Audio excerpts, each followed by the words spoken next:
下来继续是正段消息，来看南北共同推出的新北市长的参选人李树川，名下有17笔的土地，其中伫个小琉球本溪路一块地，互人指控违法使用。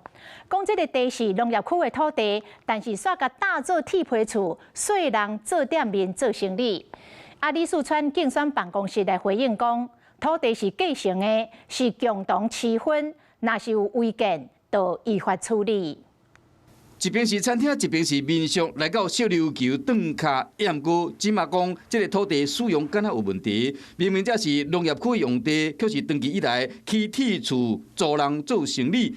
地主阁是新北市长参选人李树川。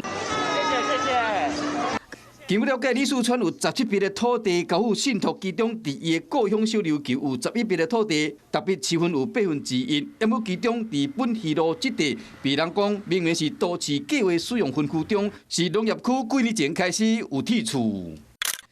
来看卫生影像，2013年的时，还阁是树啊，是绿地；2014年已经愈平去啊，2017年出现新建物。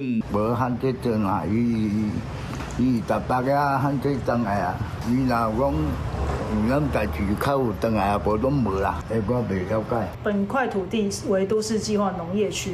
县府将前往稽查是否有违反农地使用，如确有违规使用，将依都市计划法第79条裁罚6到30万元的罚款，由县府依违章建筑处理办法做后续处理。另外嘛，被检举讲对面街道是因小弟李树福所开的民宿，你家租厝嘛离这无偌远。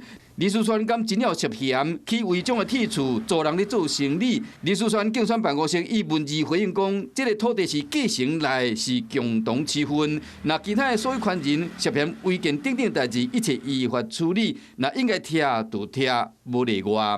Hello， 我是庄慧琪。想要抢先掌握最及时的新闻资讯吗？赶快订阅、按赞、开启小铃铛，锁定华视新闻 YouTube 频道。